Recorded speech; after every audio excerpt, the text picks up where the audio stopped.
Hello, welcome to day 5. It's intense. I have to say, I'm start to feel the sort of tiredness. I wouldn't say the burnout. I think burnout is a bit strong, but I do feel that, I'd like to do other things, but Japanese at the moment. But it's still worth it because I feel like I'm learning a lot, and I'm kind of enjoying it, even though it's hard. And in these situations, it's all about your brain. It's just that your brain doesn't like to step out of its comfort zone, and doing so much language learning is obviously stepping out of my comfort zone massively. I don't normally do that much language learning. It's the first time in my life I do so much of it, but I'm enjoying it because I feel like I'm getting a lot of stuff done. Especially with Japanese, I kept on feeling, before the challenge, I kept on feeling that I wasn't doing as much as I wanted. I was like, oh, I need to do this. Oh, I still need to revise the kanji. I still need to do a bit of reading, etc., etc. And I'm still not getting all of those done, but at least I'm freeing up more time to do, more things. And yeah, so that's how I feel so far. There's 2 more days after today, so I'm looking forward to the end of this. And for sure, I will take a break of a day or 2 from Japanese, or probably do only like 10 or 15 minutes for 2 days or something, because I feel like I'm getting tired of it, but it's fine. I will do it until the end, because I feel like it would be a shame to stop there. Anyway, so I already got 2 hours of study done. I got one done yesterday night. I couldn't fall asleep, so I just thought I'm going to do a bit of immersion. And then I did 1 hour this morning as well, so I was watching TV shows. So the TV show I'm watching, which I mentioned yesterday, is Million Yen Women. And I'm really enjoying it. It's really nice. There's a bit of a shocker that I just sort of watched in the last episode that I just watched. But yeah, I really enjoyed that. It's quite good. It's a bit better than other shows that I've watched in terms of language. Obviously, I mean, it's still... It's very informal language, but I feel like it's more everyday language, which is a bit more useful. But I feel like any immersion is still good immersion. So today is also exciting because I've got my Japanese lesson at 4:30, and I got the feedback for my homework. I didn't have a look at it, but I think she said taiheng something good. I don't know. Basically, she said that it was good. But I could tell there was a couple of things that were underlined, so I will look into that. But before then, it's 11:45 now. I will sort of check my Japanese homework at 12:30. I'm going to give myself half an hour break. I feel like I need it. And then at 1 p.m. I will revise the she ending particle, which I think is used more for adjectives, maybe nouns. Although I think nouns will require to.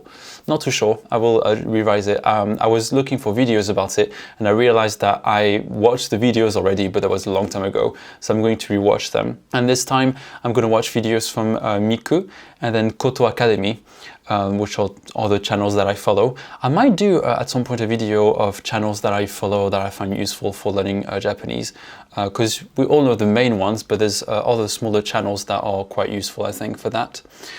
And then I would like to also revise Hōga, so comparing. I always struggle with Hōga, I'm not sure why, but I think I'm just going to revise it until it sort of clicks for me. And then at 2:15, if I've got time, we'll see how it goes. I will sort of look into need, so how to express need, as I mentioned yesterday.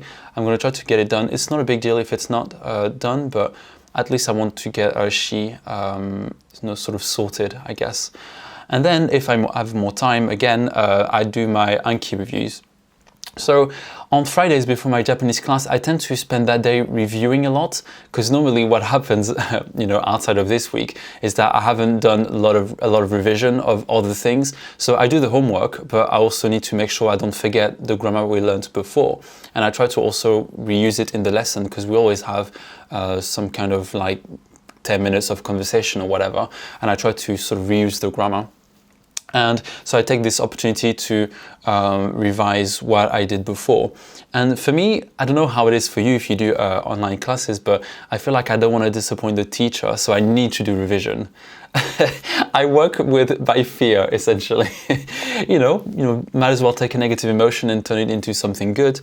And then my Japanese class will be at 4:30 and it will be done at 6 p.m. And by then I will be done, and I think I will have done at least 6 hours, maybe more. We'll see. Whatever extra hours I do, I can subtract them to the following day.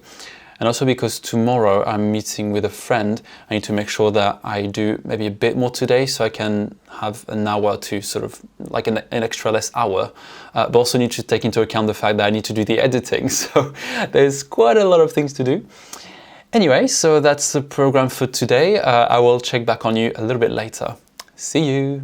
Right, so this is the evening. It's 6 p.m. I just finished my Japanese lesson, so after my Japanese lesson I'm always super tired because it's a full focus for an hour and a half. I'm listening to a lot of Japanese, I need to answer back obviously, and we do quite a bit of grammar. Actually we do a mixture of, correcting the homework, me asking questions, doing a bit of reading, because sometimes I ask her if you can go through the text that I worked on, the text that I showed you I think 2 days ago, and then half of the rest of the lesson, the other half, we spend it doing grammar and then practicing, doing conversation as well. So it's not just pure grammar. I think it would be a bit boring, but the lesson went well. So I wanted to record before the lesson, but then I ran out of time. But basically, she gave me the homework back with corrections, and it wasn't too bad. I mean, I always get some mistakes, and I think it's kind of good because there's a part of me which wants to do the homework perfectly, do no mistakes. But actually, when you make mistakes and you get corrections, that's when you can learn. And doing your homework perfectly doesn't sort of help you progress, but making mistakes does. I know it's a stereotypical, make mistakes, that's how you learn, but it is really true. I try in my homework to sort of take risks, try to use new words, try to use different structures, and then in class we can go through them. Together I can ask her questions, and then she can give me suggestions of how to phrase things, so I find it quite useful. And my Japanese teacher is so funny, like she was in her car today, like she was just like, I think she couldn't go home or whatever, so she was just teaching in her car. That was funny. So that went well, that was quite intense. So what did we do today? So we did this, which is sort of like a particle to explain things, which is quite conversational. I still need to practice a bit more. She's going to give me homework probably by tonight or tomorrow. Usually she's quite very quick with that. And then we practice tara, so to give advice, like how about doing this, which I need to revise as well. And yeah, so then what did I do today? So I did my Anki reviews, then I'm getting quite tired as well. I'm sorry. I'm gonna fall asleep. So I did that, and then I practiced she, which I tried to use, but in the lesson I used it wrong. So that was quite useful because, she corrected me. And it's tricky because in Japanese you can't connect things very easily. So, in English you can say a book and a pen. I went to the shops and I bought vegetables or whatever. But in Japanese, depending on the type of words you're connecting, you can't connect them the same way. So I was in a situation where I was saying that, I did grammar, and then I watched a movie. So, but I didn't say I did grammar. I said, she was like, what did you do? And I said grammar without a verb. And then I wanted to say, I watched a TV show, and you can't just connect them the same way. So I was just so confused. But then obviously she gave me ways of, correcting that.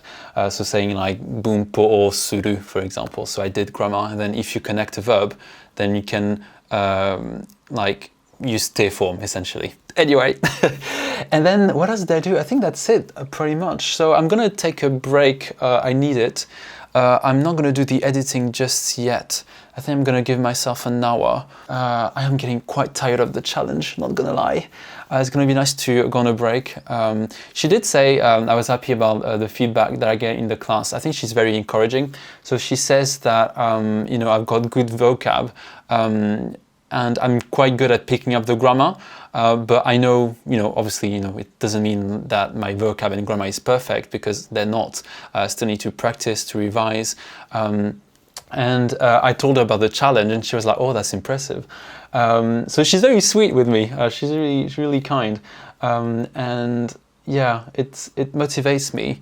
But I'm already thinking, sorry, I'm going in, you know, all over the place, but I'm already thinking about what I'm going to do after the challenge. I might do another video after the 7 days where I sort of do a recap, like what I liked, didn't like, etc. That would be interesting to do some kind of recap.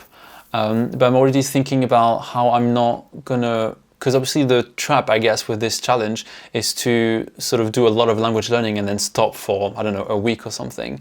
But obviously I don't want to be in that situation. So I still want to do language learning, but obviously I'm not going to do 5 hours a day because that's not possible. But I'm going to have to try to find a routine where I can practice most skills. But yeah. We'll see how it goes. I think I'm gonna finish here because I'm very, very tired. I might do a bit of immersion tonight because I think I really need to sort of listen to a lot of Japanese. That'd be quite useful, especially because my focus is on wanting to learn casual Japanese. I mean, obviously I do learn the formal forms, but with my teacher, I tell her to talk to me informally because I want to practice that a lot. And I feel like obviously both are fine, but I'm going to use Japanese at first anyway, mostly to chat with friends. And then obviously I will, maybe, it's possible, if I was working in Japan or, you know, working in a Japanese context anyway, then it's nice to know the formal form, but it's not really hard to get to grasp, so I can do both at the same time, essentially.